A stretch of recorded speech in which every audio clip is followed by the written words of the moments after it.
जय हिंद। कोई साथ दे या ना दे, मैदान में अकेले बेखौफ लड़ते रहो।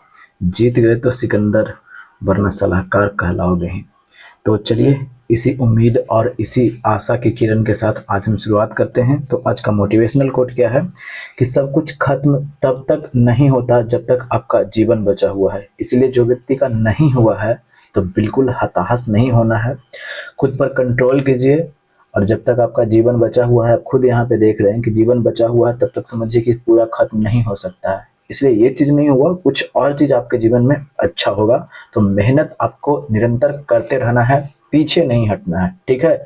असफलता जो होता है ना, वो सीख होता है सफलता का। इसलिए असफलता हुआ है तो उसे स्वीकार कीजिए, ठीक है, और उसे देखिए कि हमने गलती कहाँ पे किया था और उसे फिर आगे बढ़िए।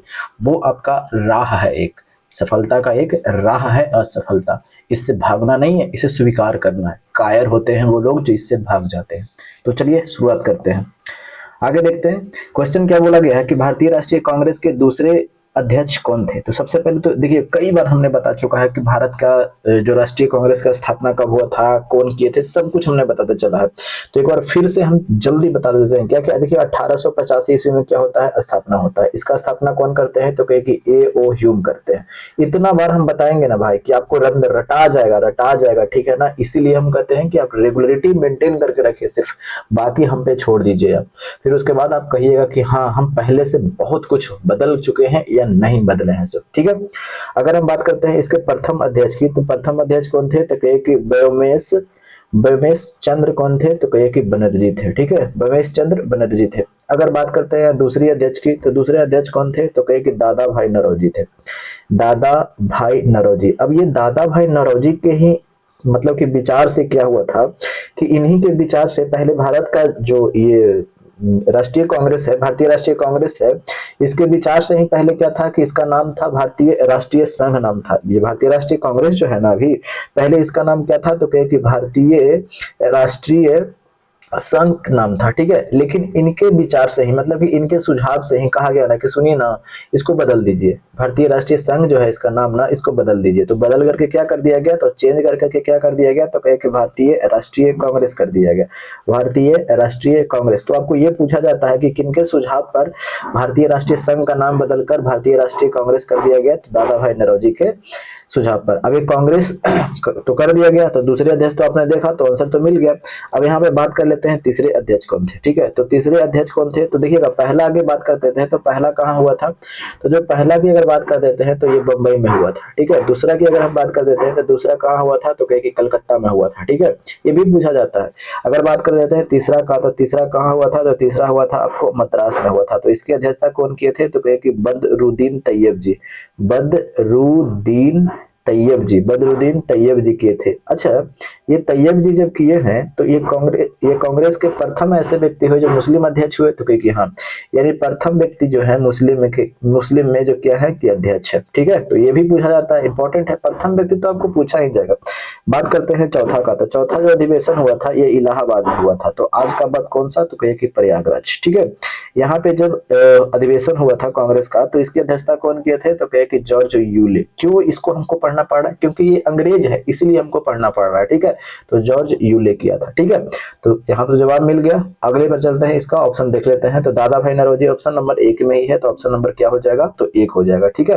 देखिएगा, दूसरे अधिवेशन पूछा गया था, दूसरा अधिवेशन का अध्यक्ष कौन है, तो कहिए कि दादा भाई नौरोजी है। कहाँ अधिवेशन हुआ था, तो कलकत्ता में। इन्हीं के इशारा पर क्या हुआ था कि भारतीय राष्ट्रीय संघ का नाम बदल करके भारतीय राष्ट्रीय कांग्रेस कर दिया गया था। कोई दिक्कत, चलिए। उमेश चंद्र बनर्जी थे तो पहले थे, बदरुद्दीन तैयब जी थे तो तीसरे थे, ठीक है। जॉर्ज यूले, तो ये तो समझिए कि क्या है, देख लीजिए यहाँ पे बुला लीजिए, तो चौथे हैं, ठीक है। चलिए, कोई दिक्कत है नहीं। दीन बंधु सार्वजनिक सभा की स्थापना। अब देखिएगा, दीन बंधु सार्वजनिक सभा की स्थापना की अगर बात कर देते हैं तो इसका स्थापना कब होता है, तो कहिए कि 1884 ईस्वी में। तो ठीक है, 1884 ईस्वी में तो इसका स्थापना होता है। तो वो कौन करते हैं, तो इसका स्थापना करते हैं ज्योतिबा फुल्ले, ठीक है, ज्योतिबा फुल्ले। ज्योतिबा फुल्ले ये जो स्थापना करते हैं, ये मतलब कि ये लड़कियों को यानी महिलाओं को शिक्षा के उद्देश्य से इसका क्या किया जाता है, स्थापना किया जाता है। लेकिन आपके दिमाग में एक चीज खटका कि अच्छा अच्छा, ज्योतिबा फुल्ले के बारे में और भी कुछ सुना है, तो कि हाँ सुना होगा ना, सत्यशोधक समाज, ये तो काफी ज्यादा इंपॉर्टेंट है। सत्यशोधक समाज की अगर बात करते हैं तो सत्यशोधक समाज का स्थापना कब हुआ था, तो कहिए कि 1873 ईस्वी में। कब, तो इसके एक साल बाद ही क्या होता है, तो दीनबंधु सार्वजनिक सभा का फिर स्थापना कर दिया जाता है। तो सत्यशोधक समाज का स्थापना कब होता है, तो 1873 ईस्वी में। कौन करते हैं इसको, तो इसका भी स्थापना कौन करते हैं, तो कहिए कि ज्योतिबा फुले करते हैं। ठीक है, कोई दिक्कत तो नहीं है, तो कहिए कि नहीं भैया समझ में तो अच्छे तरीके से आ रहा है, और रिवीजन आपको होना चाहिए, कंटिन्यूटी आप बना करके रखिएगा। ठीक है, इसकी बात करते हैं तो बहिष्कृत हितकारिणी सभा की अगर बात करते हैं तो ये तो भीमराव अम्बेडकर थे। ठीक है, अगर बात करते हैं गोपाल कृष्ण गोखले, तो गोपाल कृष्ण गोखले की अगर हम बात कर देते हैं तो गोपाल कृष्ण गोखले 1905 ईस्वी का बनारस में अधिवेशन, बनारस की अध्यक्षता किए थे।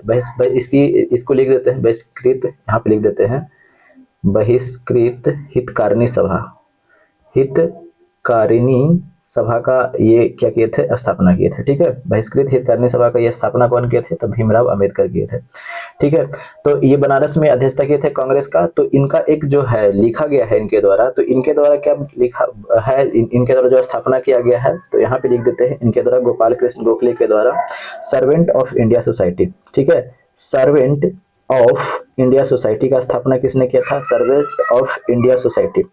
तो सर्वेंट ऑफ इंडिया सोसाइटी का स्थापना किसने किया है, तो सर्वेंट ऑफ इंडिया सोसाइटी का आपको स्थापना किया है कौन, तो गोपाल कृष्ण गोखले ने की है। ठीक है, ये बनारस का 1905 ईस्वी का अध्यक्षता जो था कांग्रेस का, यही किए थे। ठीक है, महादेव गोविंद रानडे की बात करते हैं तो 1867 ईस्वी में। ठीक है, और आत्माराम पांडुरंग भी इनके सहयोगी थे। ठीक है, ये भी नहीं थे, दो तीन गो केशव चंद्र सेन भी थे। ये सब तीनों मिल करके क्या करते हैं कि प्रार्थना समाज का स्थापना कर देते हैं। तो कब की बात है, प्रार्थना समाज 1867 ईस्वी की बात है। ठीक है, 1867 ईस्वी। ठीक है, चलिए ज्योतिबा फुले के बारे में तो अभी हमने देखा, तो इसका आंसर हो जाएगा ऑप्शन नंबर 4 हो जाएगा। ठीक है, चलिए आगे क्या बोला गया है कि राष्ट्रीय खिलाफत स्वराज पार्टी का स्थापना कब किया गया था। अब चलिए अभी स्वराज पार्टी के बारे में लिखते हैं। देखिएगा, अगर हम बात कर देते हैं कि कांग्रेस का 1922 ईस्वी का जो अधिवेशन हुआ था कहाँ, तो ये तो हुआ था गया में। ये जो बिहार का जो गया है ना, जहाँ पे भगवान बुद्ध को ज्ञान की प्राप्ति हुआ था, तो हाँ वही वाला की बात कर रहे हैं। ठीक है, तो देखिएगा बात करते हैं 1923 ईस्वी की बात कर देते हैं। तो 1923 ईस्वी में क्या हुआ था कि स्वराज पार्टी का स्थापना किया गया था। ठीक है, स्वराज पार्टी का, तो आपके दिमाग में घुसेगा कि अच्छा स्वराज पार्टी का स्थापना किया गया, तो कौन कौन किए थे भाई। तो देखिएगा, दो व्यक्ति आपको इंपॉर्टेंट है इसमें, एक है चितरंजन दास, और एक व्यक्ति कौन है, तो कहे कि मोतीलाल नेहरू। ठीक है, एक व्यक्ति कौन है, तो चितरंजन दास, एक व्यक्ति कौन है, तो कहे कि मोतीलाल नेहरू। ठीक है, किनके पप्पा, ये नेहरू जी के पप्पा। कौन नेहरू जी के, जवाहरलाल नेहरू जी के पप्पा। अब ये चितरंजन दास जो थे, ये इसके क्या थे, अध्यक्ष थे। अब ये कौन थे, मोतीलाल नेहरू, ये महासचिव थे। ठीक है, महासचिव थे। कौन थे, तो ये मोतीलाल नेहरू जो थे, ये महासचिव थे। किसका, तो ये स्वराज पार्टी का। ठीक है, इनसे पता है क्या पूछा जाता है, इनसे पूछा जाता है कि कौन कौन से व्यक्ति ये स्वराज पार्टी से संबंधित थे। तो एक व्यक्ति जो थे संबंधित की यहाँ पे लिख देते हैं। ठीक है, संबंधित की अगर बात कर देते हैं तो संबंधित कौन कौन थे, तो एनसी केलकर जो थे ये स्वराज पार्टी से संबंधित थे। और एक और व्यक्ति कौन थे, तो एक और व्यक्ति से श्रीनिवास अयंगर। ठीक है, ये भी पूछा जाता है। तो आपको 4 ऑप्शन दे देगा, पूछेगा स्वराज पार्टी से निम्न में से कौन संबंधित नहीं है, इस तरह से डाल देगा ना, तो दिमाग घूम जाएगा। तो इसलिए पढ़िए, तो अच्छे तरीके से पढ़िए। ठीक है, तो इसका स्थापना कब होता है, 1923 ईस्वी में। तो इसका आंसर कौन सा हो जाएगा, ऑप्शन नंबर 4 हो जाएगा। ठीक है, चलिए आगे क्या बोला गया है कि भारतीय स्वतंत्रता आंदोलन के दौरान मुस्लिम लीग के मुक्ति दिवस कब मनाया गया। अब पहले देखिएगा मुक्ति दिवस की, पहले इसको कहाँ, डायरेक्ट आप ऑप्शन पर आंसर पर मत जाइए, याद नहीं रहेगा भूल जाइएगा। ठीक है, कहानी को थ्रू आपको याद करना है। ठीक है, देखिएगा अगर हम बात करते हैं कब की, तो जैसे में 1937 ईस्वी में क्या हुआ था, तो चुनाव हुआ था। तो ठीक है, तो कही कि हाँ भैया चुनाव हुआ था। तो कांग्रेस कई राज्यों में बहुमत भी हासिल किया, और कई राज्य जो कई प्रांत थे, उस समय प्रांत बोला जाता था, तो कई प्रांतों में अपना सरकार भी बना लिया था। तो कही कि हाँ बना लिया था। ठीक है, तो यहाँ पे कई प्रांतों में सरकार बना लिया था, लगभग 8 गो प्रांत में सरकार बना चुका था। ठीक है, अब बात कर देते हैं कि उसी के दरम्यान यानी कुछ समय के बाद ये कितना सरकार चला था, तो ये 28 माह चला था। ये भी पूछा जाता है कि जो सरकार जो चला था कितने माह चला था, 28 माह बताते हैं भी पूरी तरीके से। और सेकेंड वर्ल्ड वार की अगर हम बात कर देते हैं, सेकेंड वर्ल्ड वार की अगर बात कर देते हैं, ठीक है, वर्ल्ड वार की अगर हम बात कर देते हैं, तो सेकेंड वर्ल्ड वार कब स्टार्ट हो जाता है, तो कहिए कि 1 सितंबर को स्टार्ट हो जाता है। 1 सितंबर कब, तो 1 सितंबर 1939 ईस्वी को क्या हो जाता है, तो स्टार्ट हो जाता है। ठीक है, अब उस समय, अब देखिएगा कब की बात है, 1939 ईस्वी के, तो भारत का, अब देखिएगा भारत का कौन था, अब कहिए कि भारत का अब कौन था 1939 ईस्वी में, क्या वायसराय, तो कहिए कि वायसराय कौन था, तो वायसराय की अगर बात कर देते हैं तो कौन था, लॉर्ड लिन लिथगो, लॉर्ड लिन लिथगो, ठीक है, लॉर्ड लिन लिथगो क्या था, भारत का वायसराय था। अब 1 सितंबर को तो स्टार्ट होता है, अब ये 17 अक्टूबर को पता है क्या कहा देता है, 17 अक्टूबर को, कि सुनो ना भाई, ये सेकंड वर्ल्ड वार जो हो रहा है ना, तो इसमें इंडिया भी शामिल है, इसमें क्या कर दिया कि इंडिया क्या कर दिया, इंडिया को शामिल कर दिया। अब इस बात से कांग्रेस दम रुस गया कि अच्छा ये पहले बताओ, तुम हमसे पूछा था कि ना भैया तुमसे तो ना पूछे, तो इसी के विरोध में, इसके विरोध में कांग्रेस ने एक नारा दिया, ना भाई, ना भाई और ना पाइका, ना भाई और ना पाई का नारा दिया, विरोध में क्या दिया, एक नारा दिया, ठीक है, विरोध में एक नारा दिया, उस नारा का नाम क्या है, ना भाई ना पाई। और इसको विरोध में फिर क्या होता था कि 22 अक्टूबर को, कब की बात है, तो 22 अक्टूबर 1939 ईस्वी को जितने भी प्रांत में जो सरकार बना था, 1937 का जो चुनाव हुआ था, 1937 में जो सरकार बना था, तो जितने भी जगह पे सरकार था कांग्रेस का, वो सभी की सभी जगह से क्या कर देता है, त्याग पत्र दे देता है। कब की बात कर देते हैं, तो त्याग पत्र दे दिया कब, तो यही 22 अक्टूबर को दे देता है, ठीक है। अब त्यागपत्र दे दिया, तो अब यही पूछा जाता है कि कितने महीने सरकार चला था, तो यही अब यहाँ से 37 से आप जोड़ लीजिए, तो 39 तक जोड़ लीजिए, तो कितना पड़ रहा है, तो कहिए कि ये 28 माह सरकार चला था, ठीक है। अब इस बात से खूब खुश है कौन, तो मुस्लिम लीग, मुस्लिम लीग के कौन, तो कहिए कि मोहम्मद अली जिन्ना। अब इस बात से पूरा खुश है ये है, तो खुश है ये है, तो अब ये क्या कर देता है कि 2 महीना के बाद, 1 महीना के बाद नहीं, 2 महीना के बाद, यानी 22 दिसंबर की बात कर देते हैं, 22 दिसंबर 1939 ईस्वी को क्या कर देता है, ये मुक्ति दिवस के रूप में मनाता है, ठीक है, मुक्ति दिवस के रूप में मनाता है। तो कौन मनाता है, तो कहिए कि ये मोहम्मद अली जिन्ना। तो मोहम्मद अली जिन्ना किससे संबंधित है, था तो ये मुस्लिम लीग से, ठीक है। तो समझ में आ गया, तो कहानियों को थ्रू आपको देखना पड़ेगा, ऐसा नहीं कि सिर्फ ऑप्शन मार दिया बस चल दिया जी, क्वेश्चन बना दिया 1 घंटा में 1000, कुछ नहीं होने जाना है भाई, ठीक है ना। फिर वही पटक के औंधे मुंह गिरोगे ना, तब समझ में आ जाएगा कि अरे भाई गलती कर दिए, मिस्टेक कर दिए भाई, ठीक है। चलिए आगे देखिएगा, यहाँ पे करते हैं, तो इसका आंसर कौन सा हो जाएगा, 22 अक्टूबर, तो 40 तो होगा नहीं, खत्म, 39, 22 अक्टूबर 1939, ये तो 39 में तो क्या कर दिया गया था, ये तो त्याग पत्र दिया था कांग्रेस ने, ये तो खत्म कर दीजिएगा, यहाँ पे लगा मत दीजिएगा, देखिएगा सब दिया है वैसे। तो 22 दिसंबर 1939, यस, ऑप्शन नंबर क्या हो जाएगा, तो 3 हो जाएगा, ठीक है। चलिए आगे, ये तो 31 तो ऐसे नहीं होगा, समझ में आ गया। चलिए, ब्रिटिश भारत में बिहार राज्य के प्रथम प्रधानमंत्री कौन थे, देखिएगा चुनाव हुआ था तो 1937 ईस्वी की बात कर देते हैं, तो ये मोहम्मद यूनुस की अगर बात कर देते हैं, तो मोहम्मद यूनुस, ये मोहम्मद यूनुस तो सरकार अपना 3 महीना चलाया था, लेकिन ये विधानमंडल का सामना, यानी विधानसभा का यह सामना नहीं कर पाया था, तो विधानसभा का सामना नहीं कर पाया था, तो यानी बहुमत हासिल नहीं कर पाया था। जब सामना नहीं कर पाया भैया, तो समझिए कि खुद क्या कर दिया, ये त्याग पत्र दे दिया, तो त्याग पत्र दे दिया, तो अब यहाँ पे तो अभी ऑप्शन तो है नहीं श्री कृष्ण सिंह का, तो हम लगाएंगे कैसे, तो इसलिए हमको मोहम्मद यूनुस पर लगाना पड़ेगा, ठीक है। चलिए आगे देखते हैं अगले पर। भारत में क्रांतिकारी आंदोलन कहाँ से शुरू हुआ था, तो भारत में क्रांतिकारी आंदोलन की बात कर देते हैं, तो बंगाल से भी शुरू हुआ है और महाराष्ट्र से भी शुरू हुआ था। लेकिन अगर डायरेक्ट पूछा गया है, इसमें ऑप्शन दे करके डायरेक्ट पूछा गया है, तो यहाँ पे देखिए ना, बंगाल तो है नहीं, तो बिहार इससे तो होगा नहीं, ठीक है, पंजाब नहीं, ऑप्शन नंबर क्या होगा, तो आपको 4 हो जाएगा। क्यों, क्योंकि सबसे पहले यहीं से आपको देखने को मिलता है, बंगाल से तो आपको 1905 के आसपास में आपको देखने को मिलता है, ठीक है, लेकिन महाराष्ट्र से आपको बाल गंगाधर तिलक के नेतृत्व में आप देखे होंगे, चापेकर बंधुओं ने क्या किया था कि बहुत सारे कांड किया था, जो प्लेग अधिकारी था उसको मार दिया था, चापेकर बंधु दोनों मिलकर के, ठीक है।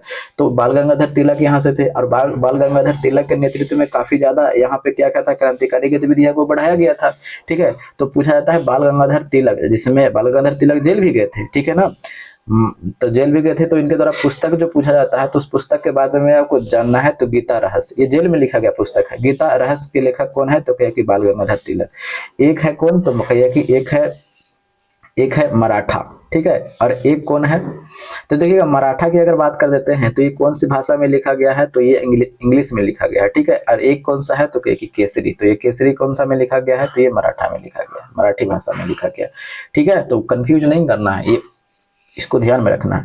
तो इनके द्वारा लिखा गया पुस्तक है। ठीक है, चलिए आगे बढ़ते हैं, अगले पर चलते हैं। इनकी मृत्यु की अगर बात कर देते हैं, बाल गंगाधर तिलक की मृत्यु कब होता है, तो कहिए कि 1 अगस्त को हो जाता है। 1 अगस्त 1920 ईस्वी को इनका क्या हो जाता है, मृत्यु हो जाता है। जो असहयोग आंदोलन के क्या थे, तो समर्थक थे। असहयोग आंदोलन के क्या थे, तो कहिए कि समर्थक थे। तो इस तरीके से आपको पढ़ते चलना है। ठीक है, चलिए आगे देखते हैं, अगले पर चलते हैं। आगे क्या बोला गया है, अगला क्वेश्चन को देखिएगा।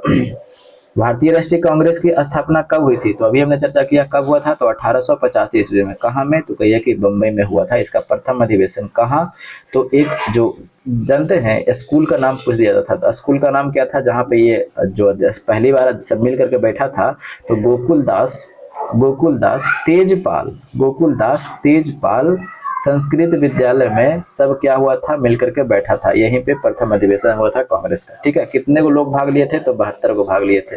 मुस्लिम के गो थे भैया, तो कहे कि मुस्लिम की बात करते हैं तो 2 गो थे। महिला कितना थी, तो कहे कि महिला 1 को नहीं थी, महिला 0 थी। ठीक है, तो इसका आंसर हो जाएगा 1885 ईस्वी, ऑप्शन नंबर 3 हो जाएगा। ठीक है, चलिए व्यवगत सिद्धांत से कौन संबंधित है। देखिए व्यवगत सिद्धांत सबको पता है कि लॉर्ड डलहौजी से संबंधित है, बट लॉर्ड डलहौजी के बारे में हम टिक लगा करके आगे नहीं बढ़ेंगे। लॉर्ड डलहौजी के बारे में और भी कुछ हमको देखना है। ठीक है, लॉर्ड डलहौजी भारत का ये क्या था, तो कहे कि भारत का गवर्नर जनरल था। तो कहे कि 1848 से लेकर के 1856 ईस्वी तक ये भारत का गवर्नर जनरल रहता है। ठीक है, जब भारत का गवर्नर जनरल रहता है तो 1848-49 में क्या हुआ था कि 1848-49 में द्वितीय सिख युद्ध हुआ था। ठीक है, द्वितीय सिख युद्ध हुआ था। और द्वितीय सिख युद्ध में कितने युद्ध लड़े गए थे, तो कहे कि 3 युद्ध लड़े गए थे। एक था रामनगर का युद्ध और एक था चिलियावाला का युद्ध। ठीक है, चिलियावाला का युद्ध और एक था गुजरात नामक स्थान। ये गुजरात राज्य नहीं, गुजरात नामक स्थान ये चिनाब नदी के किनारे लड़ा गया था, चिनाब नदी के किनारे। ठीक है, यह स्थान पर लड़ा गया था। तो रामनगर का युद्ध 1848 ईस्वी में लड़ा गया था, ये अनिर्णायक रहा था। चिलियावाला का युद्ध 1849 ईस्वी में, ये काफी ज्यादा एग्जाम में पूछा गया क्वेश्चन है, कई बार इसको पूछा गया कि चिलियावाला का युद्ध कब हुआ था, तो 1849 ईस्वी में। गुजरात ये नामक स्थान पर जो लड़ा गया था, इसमें क्या था, सिखों का पूरी तरह से पराजय हुआ और सिख को यानी जो पंजाब प्रांत है, ठीक है, ये पंजाब प्रांत को ब्रिटिश साम्राज्य में क्या, यानी सिख प्रांत को जितना जो सिख जो था ना, जो क्षेत्र था जो पंजाब में थे, वो सभी को क्या कर लिया, मिला लिया। ब्रिटिश साम्राज्य में क्या कर लिया, मिला लिया। तो आपको ये पूछा जाता है कि द्वितीय सिख युद्ध किसके शासनकाल में होता है, तो लॉर्ड डलहौजी के शासनकाल में होता है। और इसके बारे में देख लेते हैं, अभी रुक जाइए, अभी थम जाइए। ठीक है, अभी और कुछ देखना है इसमें। अगर बात कर देते हैं कि द्वितीय आंग्ल बर्मा युद्ध, तो जिसको आज म्यांमार कहते हैं, द्वितीय आंग्ल बर्मा युद्ध की अगर बात कर देते हैं, तो द्वितीय आंग्ल बर्मा युद्ध भी इसी के शासनकाल में होता है, जिसमें आपको क्या करते हैं कि अगर लोअर बर्मा की अगर बात कर देते हैं, लोअर बर्मा और इसको बाद में पेगू कोई क्या कर लेता है 1852 में, ये अपने ब्रिटिश साम्राज्य में मिला लेता है। ठीक है, और इसका व्यक्तिगत सिद्धांत को भी अभी तो देखना है। अभी रुकिए कि कौन कौन व्यक्तिगत सिद्धांत में जो मिलाया गया था। व्यक्तिगत सिद्धांत की अगर हम बात कर देते हैं, तो व्यक्तिगत सिद्धांत में कौन कौन सा मिलाया गया था। सबसे पहला जो था, ये सबसे पहला मिलाया गया था, सतारा को मिलाया गया था। तो सतारा को कब, तो 1848 ईस्वी में इसको मिला लिया गया था। ठीक है, दूसरी की अगर बात कर देते हैं, तो संभलपुर और जैतपुर, संभलपुर और एक ठो क्या था, तो एक ठो जैतपुर था। ठीक है, ये दोनों को मिला लेता है कब, तो कहिए कि 1849 ईस्वी में। ठीक है, अगर हम बात कर देते हैं तीसरा में, तो ये बघाट को मिला था। जानते हैं क्या होता है, आपको सीक्वेंस में दे देगा सजाने के लिए, इसीलिए हम ऐसा आपको डेट लिख रहे हैं। ठीक है ना, बघाट को कब मिलाया था, तो 1850 ईस्वी में। फिर उसके बाद में झांसी को कब मिलाया था, तो कहिए कि ये झांसी को मिलाया था 1853 ईस्वी में मिलाया था। ठीक है, फिर उसके बाद में ये उदयपुर के मिलाया था, कब, तो कहिए कि 1852 ईस्वी में मिलाया था। ठीक है, इसको ऊपर नीचे कर लीजिएगा। ठीक है, अगर हम बात कर देते हैं ये नागपुर को कब मिलाया था, तो नागपुर की अगर बात कर देते हैं, तो ये 1854 ईस्वी में मिलाया था। ठीक है, अगर हम बात कर देते हैं ये अवध को कब मिलाया था, तो अवध की अगर हम बात कर देते हैं, तो कुशासन के आरोप में 1856 ईस्वी में मिला लिया था। तो अवध के अंतिम नवाब कौन थे, तो अंतिम नवाब से पूछा जाएगा कि नहीं, तो कि हाँ बिल्कुल पूछा जा सकता है। तो इसके अंतिम नवाब की अगर बात कर देते हैं, तो अंतिम नवाब कौन था, तो कहे कि वाजिद अली शाह था। वाजिद अली कौन था? तो कहिए कि शाह था। तो आपके दिमाग में एक चीज घूमेगा कि अच्छा इसके संस्थापक कौन थे? तो संस्थापक की अगर हम बात कर देते हैं तो संस्थापक कौन था? तो कहिए कि सआदत खां था। इसका संस्थापक कौन था? तो सआदत खां। देखिएगा इतने सारे आपको चीजें यहाँ पे देखने को मिल रहा है। हम छोटा करेंगे फिर आप स्क्रीनशॉट ले लीजिएगा, ठीक है। अगर बात कर लेते हैं 1852 ईस्वी में इनाम कमीशन का गठन किया था। इनाम कमीशन, तो ये भी आपको ध्यान में रखना है, ये पूछा गया क्वेश्चन है। इनाम कमीशन का गठन 1852 ईस्वी में किया गया था, ठीक है। अगर बात कर देते हैं और किसकी बात कर देते हैं, ये अपना जो राजधानी जो था ना, ग्रीष्मकालीन राजधानी की अगर बात कर देते हैं, ग्रीष्मकालीन राजधानी, तो ग्रीष्मकालीन राजधानी की अगर बात कर देते हैं तो इसने कहाँ बनाया था? तो इसने ग्रीष्मकालीन राजधानी शिमला को बनाया था। किसको? तो कहिए कि शिमला को बनाया था। कोई दिक्कत तो नहीं। तो अगर बात कर देते हैं ये 16 अप्रैल की बात कर देते हैं, तो 16 अप्रैल 1853 की बात कर देते हैं, तो भारत में प्रथम बार रेलवे को चलाया गया था। कहीं कि रेलवे चलाया गया था। अब रेलवे की इसको जनक कहा जाता है, तो कहाँ से? तो कहीं कि मुंबई से थाने के बीच में। ये तो सबसे इस तो आसान क्वेश्चन है, इसको क्या बताएं, ठीक है। इसके द्वारा एक और चीज लाया गया था, पोस्ट ऑफिस एक्ट लाया गया था, इंडियन पोस्ट एक्ट लाया गया था, ठीक है। जो आपको ये पोस्ट डाकघर जो जानते हैं ना, वो एक एक्ट लाया गया था, डाक एक्ट लिख देते हैं सीधा, डाक एक्ट लाया गया था, डाक एक्ट। और इसी के तहत में प्रथम बार डाक टिकट जारी किया गया था। प्रथम बार क्या किया गया था? तो कहे कि डाक टिकट जारी किया गया था, ठीक है, डाक टिकट जारी किया गया था। कोई दिक्कत तो नहीं है? तो कहे कि नहीं भाई कोई दिक्कत नहीं है। वुड डिस्पैच की अगर हम बात कर देते हैं, तो वुड डिस्पैच इसी के शासनकाल में, डिस्पैच 1854 ईस्वी जो शिक्षा से संबंधित है ना, 1854 ईस्वी में शिक्षा से जो संबंधित है, इसी के शासनकाल में लागू किया गया था। कोई दिक्कत तो नहीं है? तो कहीं कोई दिक्कत नहीं है, समझ में इतने तक आ गया अच्छी तरीके से, ठीक है। चलिए आगे देखते हैं। तो इसका आंसर तो आपको मिल गया होगा, बेवकत सिद्धांत में आपको देखा। अब इसको स्क्रीनशॉट लीजिए, छोटा कर दिया है हमने, ठीक है, स्क्रीनशॉट लीजिए। चलिए ले लिया होगा आपने, ले लिया होगा, ठीक। आगे देखते हैं।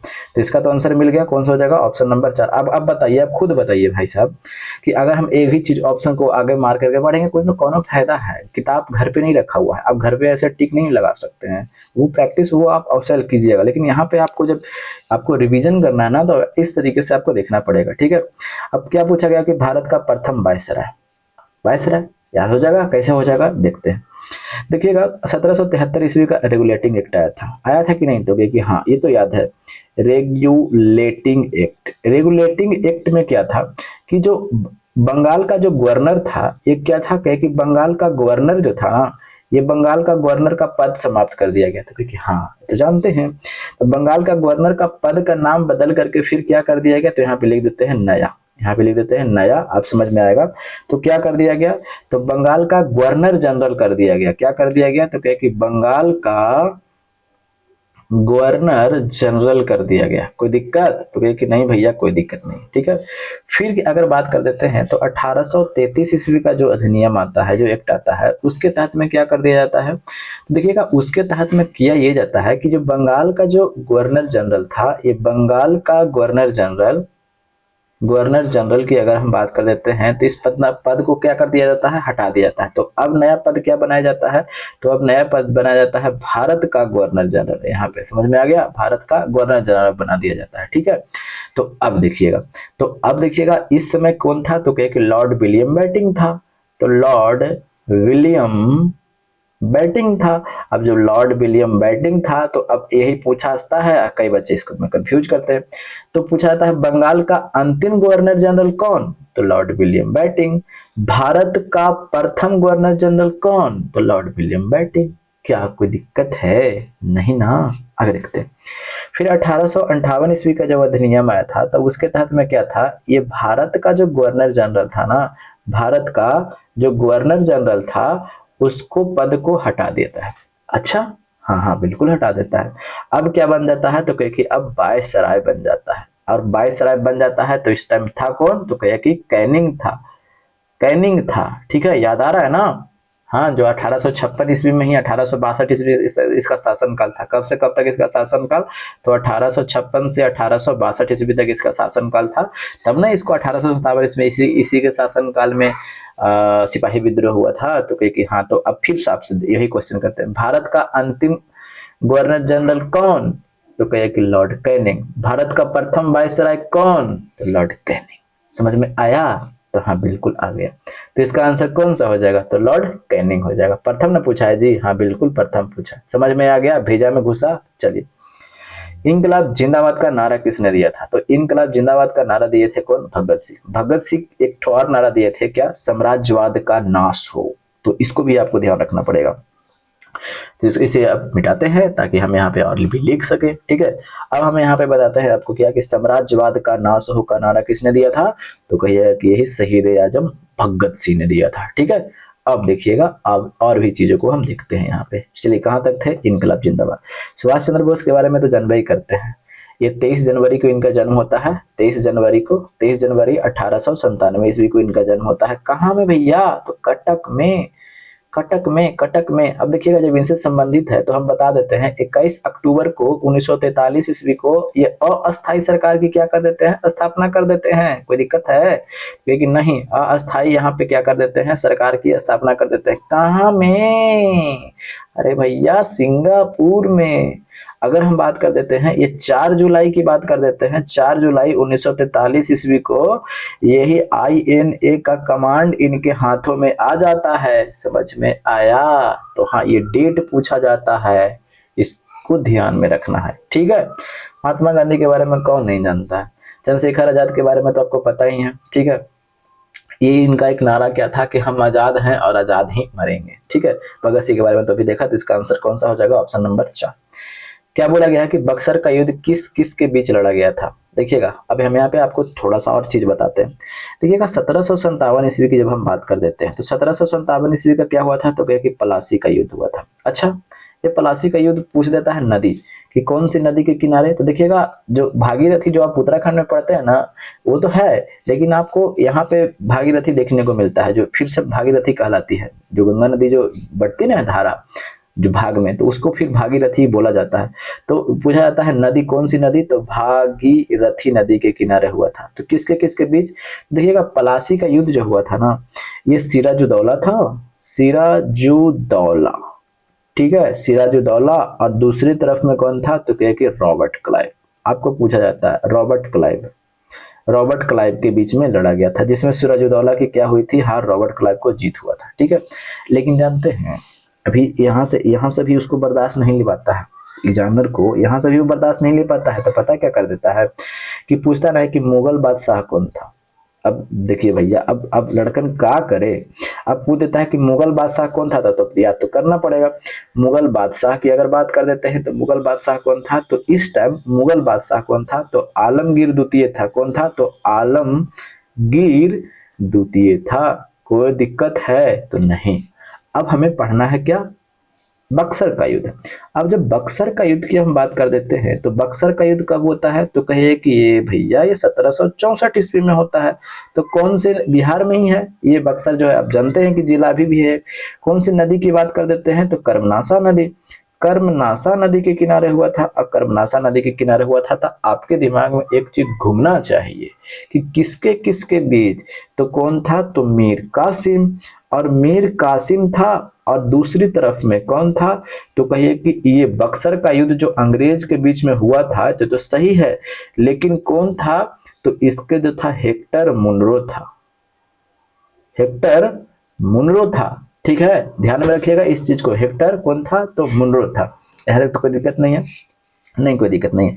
अब आपके दिमाग में घूम रहा हो कि सिर्फ मीरे कासिम था का? लेकिन नहीं, और भी था। तो कौन? तो कहे कि अवध का नवाब था। तो कहे कि अच्छा, अवध का जो नवाब था तो उसका नाम तो पूछिए देगा, क्योंकि तो राट तो है ये है। तो अब अवध का नवाब था कौन? तो अवध का नवाब था सुजाउद्दौला। सुजाउद्दौला। अब आपके दिमाग में घूमे कि अच्छा और कोई था का? कि हाँ, और कौन था?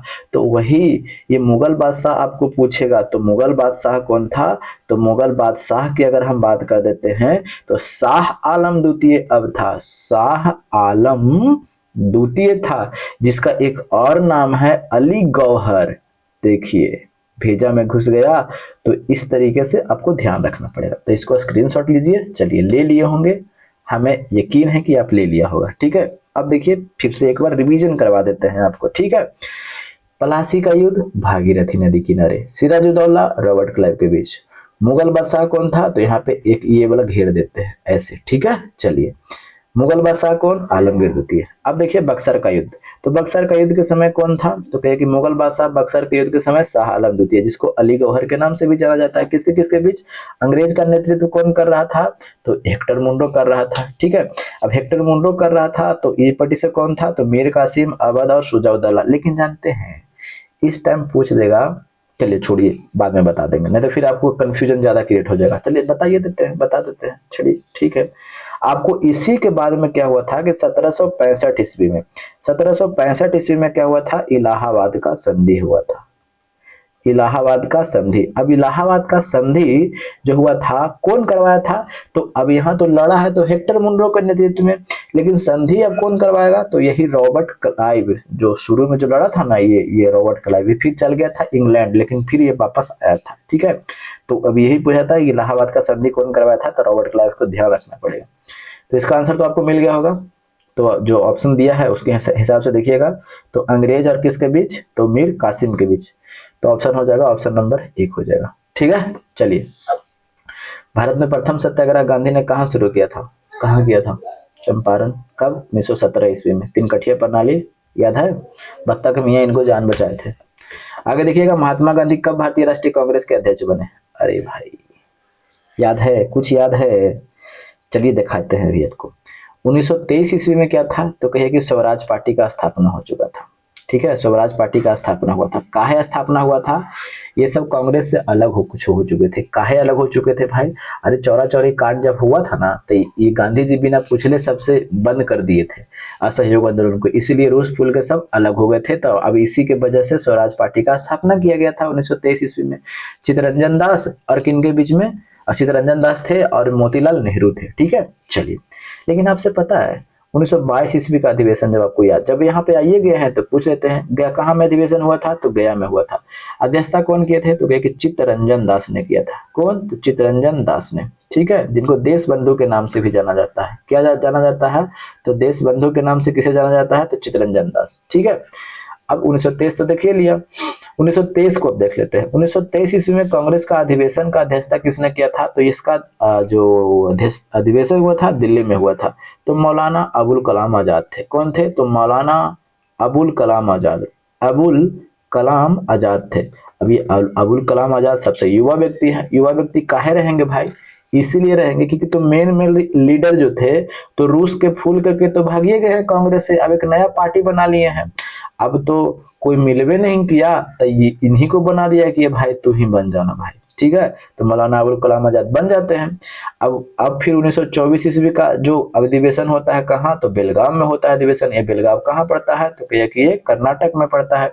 अब ये कर्नाटक में पड़ता है, तो अब मेन लीडर तो है ही नहीं है क्योंकि रूस के तो भाग गए हैं उधर। तो अब गांधी जी की तरफ देख रहे हैं, गांधी जी आप ही बन जाइए ना, तो कि अब लाओ भाई, अब बनिए जाते हैं, कोई है ही नहीं है तब इसीलिए गांधी जी इसकी क्या कर देते हैं, अध्यक्षता कर देते हैं, ठीक है, गांधी जी, ठीक है, कोई दिक्कत तो नहीं है। अब आता है 1925 ईस्वी, अब गांधी जी बन गए, मौलाना अबुल कलाम आजाद बन गए, तब तो कोई बचले नहीं है, तब बचले मेन लीडर तो है ही नहीं है, अभी भी नहीं है। तब फिर वो क्या को बना देते हैं, सब रिकॉर्ड एक पर एक रिकॉर्ड तोड़ रहा है, देख रहे लगातार रिकॉर्ड हो रहा है क्योंकि कोई है ही नहीं है, तो रिकॉर्ड तो टूटवे करेगा ना। कौन बनेगी, तो कहे कि सरोजनी नायडू, सरोजनी नायडू बनेगी, ठीक है, सरोजनी नायडू, जो प्रथम महिला अध्यक्ष भारत की प्रथम महिला अध्यक्ष, ठीक है, भारत की। कोई दिक्कत नहीं, समझ में आ गया। चलिए, तो इसका आंसर हो जाएगा ऑप्शन नंबर 3 हो जाएगा, ठीक है। 1916 का अध्यक्षता कहाँ हुआ था, तो कहे कि लखनऊ में हुआ था। अब इसकी अध्यक्षता कौन किए थे, तो अंबिका चरण मजूमदार ने किया था, ठीक है। 1919 ईस्वी का कहाँ हुआ था, तो ये अमृतसर में हुआ था, अमृतसर में। तो इसकी अध्यक्षता कौन किए थे, तो ये जवाहरलाल नेहरू के पप्पा जी, ठीक है। बंगाल विभाजन कब हुआ था, पहले इसको समझते हैं, बंगाल विभाजन को, इसको मिटाते हैं, स्क्रीनशॉट ले लिया होगा। सबको पता है कि 1905 ईस्वी याद है, लेकिन पता है स्मॉल डेट आपको बता देंगे हम, ठीक है, क्योंकि स्मॉल डेट में लड़कन कंफ्यूज कर जाते हैं, तो इसीलिए हम बताते हुए चलेंगे, ठीक है। देखिएगा, हम सिर्फ यही चीज नहीं बताएंगे कि एक ही चीज बता दिया आगे बढ़ गया, कहाँ गया बंगाल विभाजन। देखिएगा, पहले हम छोटा सा एक नक्शा ले लेते हैं इंडिया का, ठीक है, ये हमने नक्शा लिया, ठीक है, ठीक है। चलिए, जो आज ये जो आप देख रहे हैं, नहीं तो हमारा इंडिया है।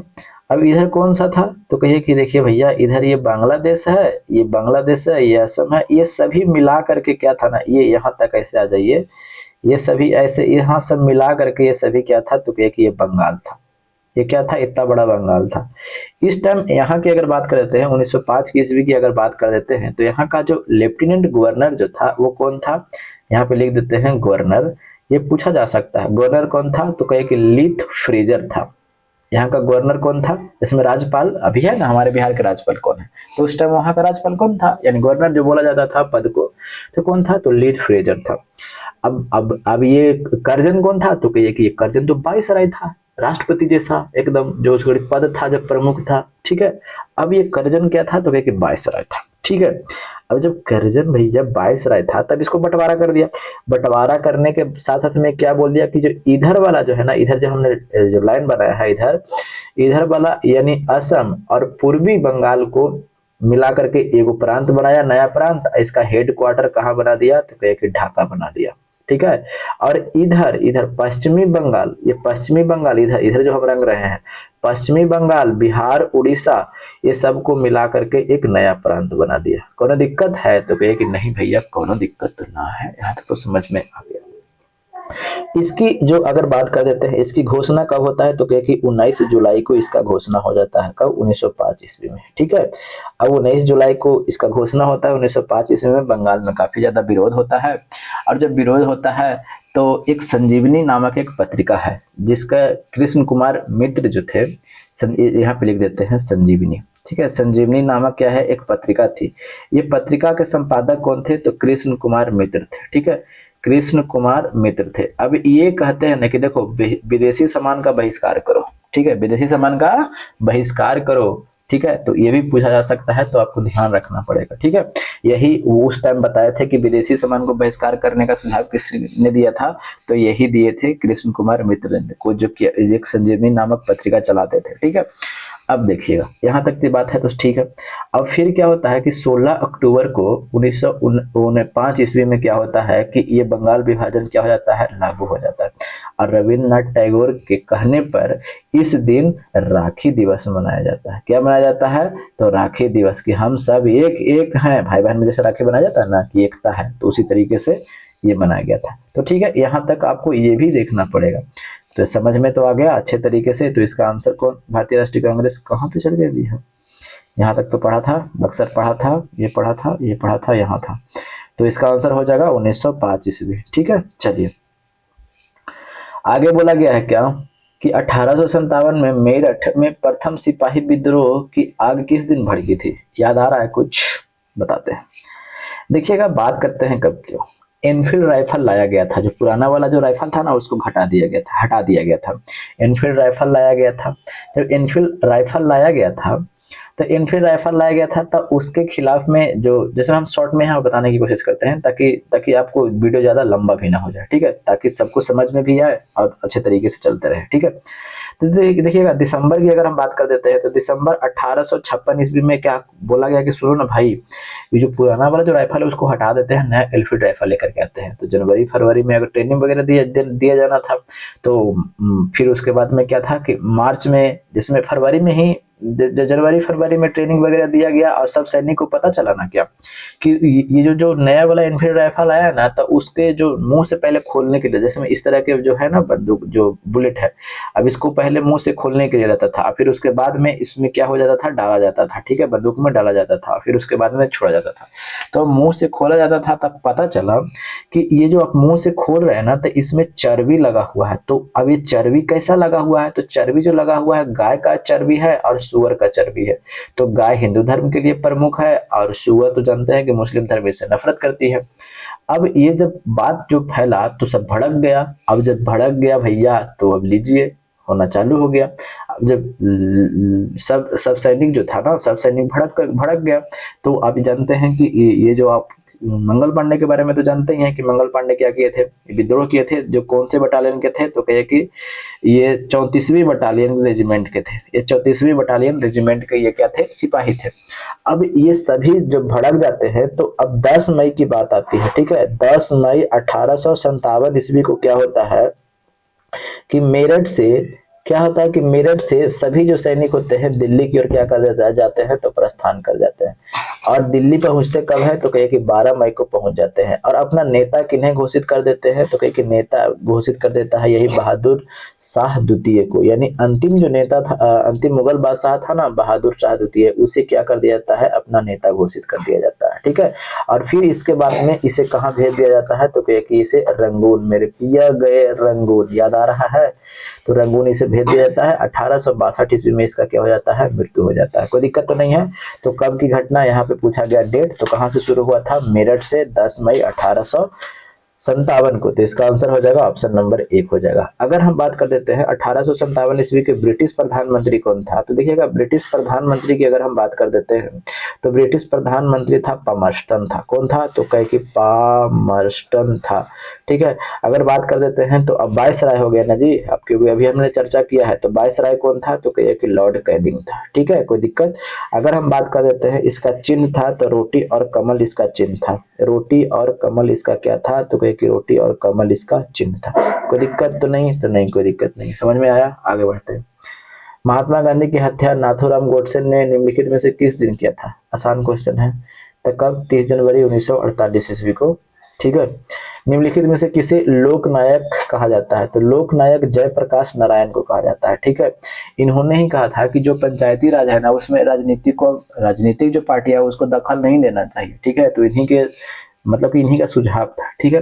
अगर बात कर देते हैं कि मरणोपरांत इनको कब भारत रत्न मिला था, तो कहे कि 1999 ईस्वी में इनको भारत रत्न मिला था, ठीक है। चलिए आगे देखते हैं, अगले पर चलते हैं। भारत का व्यापारिक संबंध सबसे पहले किस यूरोपीय देश से स्थापित हुआ था, आसान क्वेश्चन है।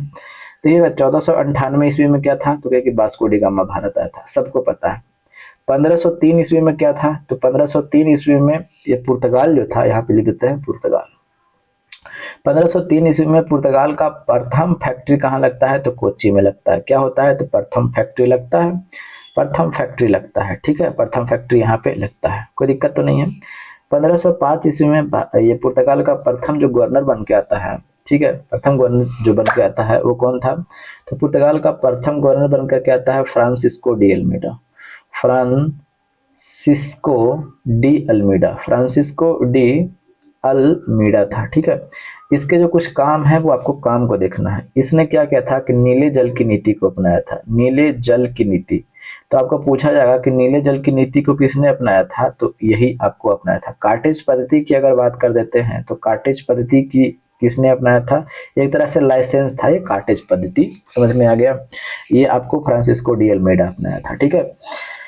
अगर हम बात कर देते हैं 1509 ईस्वी में, तो 1509 ईस्वी में फिर एक और दूसरा बन करके आता है, वो कौन था, तो अल्बुकर्क। अब ये अल्बुकर्क को पुर्तगाली राज्य का भारत में वास्तविक संस्थापक कहा जाता है, ठीक है, वास्तविक संस्थापक कहा जाता है। पुर्तगाली राज्य का भारत में वास्तविक संस्थापक कहा जाता है, ठीक है।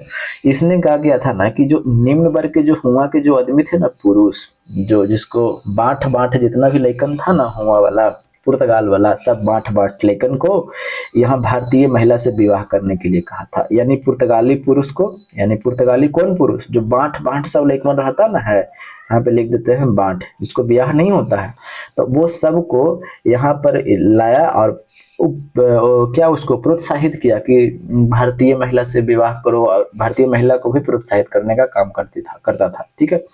ये पुर्तगाली को भारतीय महिला से विवाह करने के लिए प्रोत्साहित किया, ठीक है, भारतीय महिला से क्या करने के लिए, विवाह करने के लिए।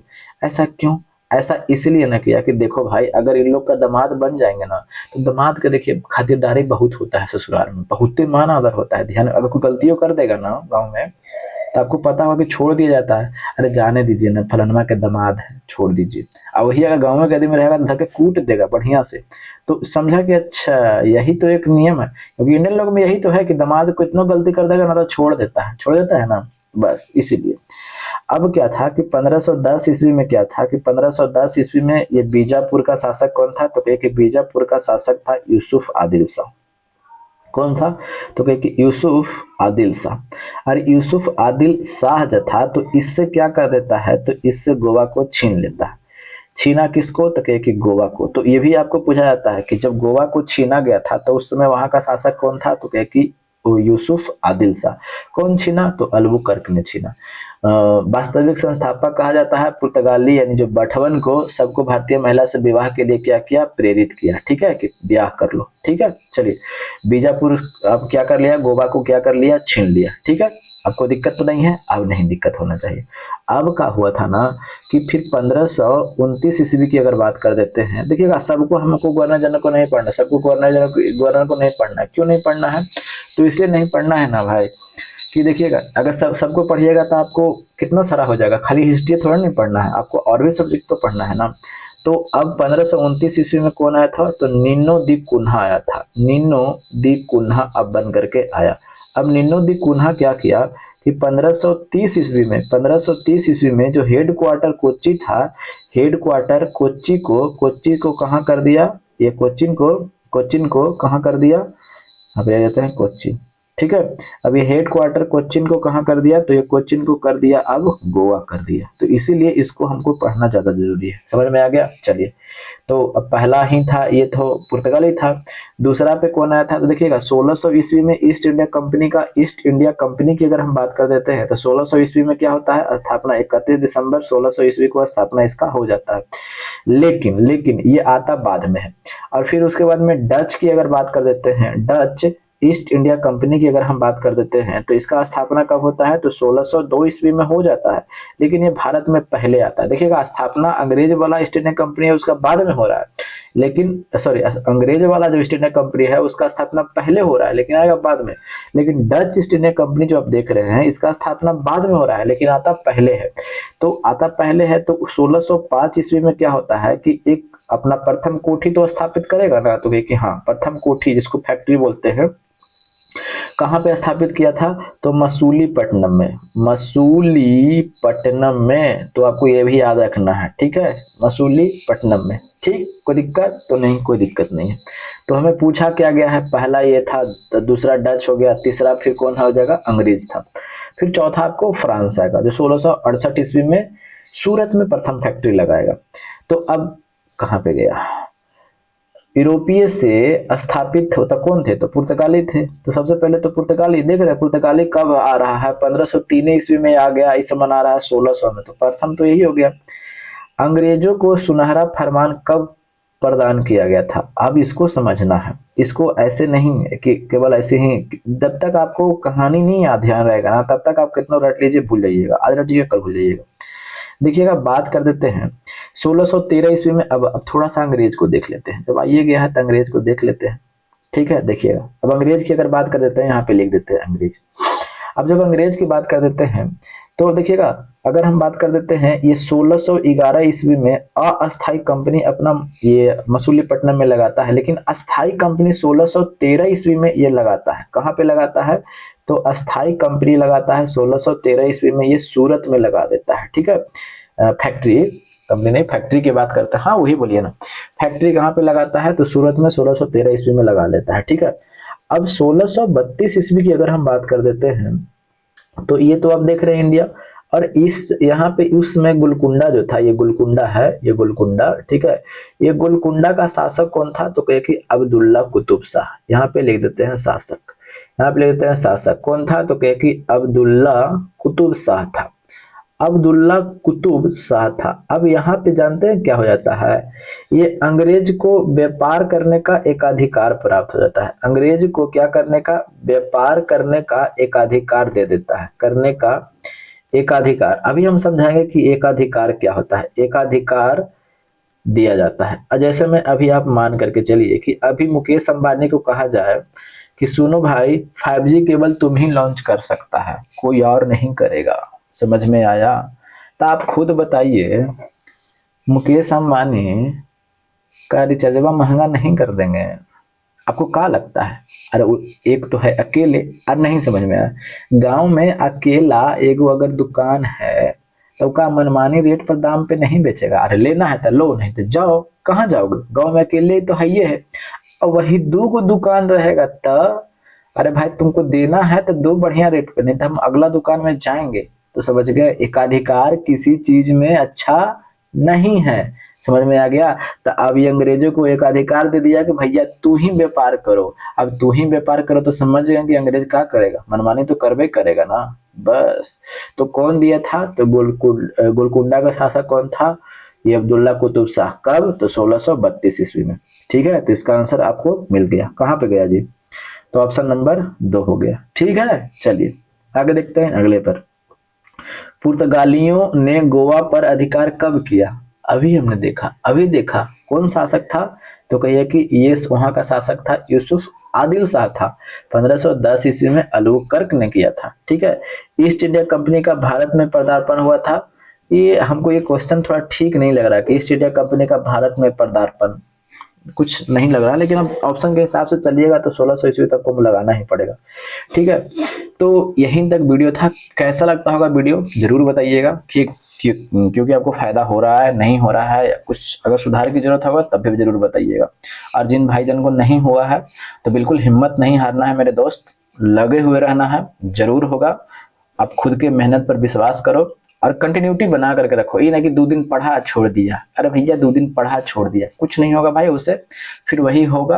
अभी जिस समय अभी रिजल्ट आया है एकदम पूरा दहिया में खौल रहा होगा, पूरा एकदम पढ़ के फाड़ देंगे, एकदम पहाड़ पर चढ़ जाएंगे, कूद जाएंगे, आग लगा देंगे। और फिर 10 दिन के बाद फिर वही, हेलो बेबी कैसी हो, खाना खा ली हो, यही करते रहिएगा। ठीक है ना। और बेबी को तो कोई और उठा करके लेके चला जाएगा, आप रह जाइएगा फिर वैसे ही झाल बजाते रहिएगा। तो ठीक है, बस दृढ़ जो आपने दृढ़ निश्चय किया है उस चीज पर दम अडिग रहिए। कितने भी कठिन परिस्थितियां क्यों ना आ जाए, जो आपने निश्चय किया है तो उस पर दम अडिग रहना है। ठीक है, और मैदान में अकेले लड़ते रहो। ठीक है, बेखौफ, किसी से डरना वरना नहीं है। ठीक है, जो होगा सो देखा जाएगा। ठीक है, तो मिलते हैं अगले वीडियो में, तब तक हंसते रहिए, मुस्कुराते रहिए। और नीति मेरी, नियति आपकी। जय हिंद, जय भारत, इनकलाब जिंदाबाद।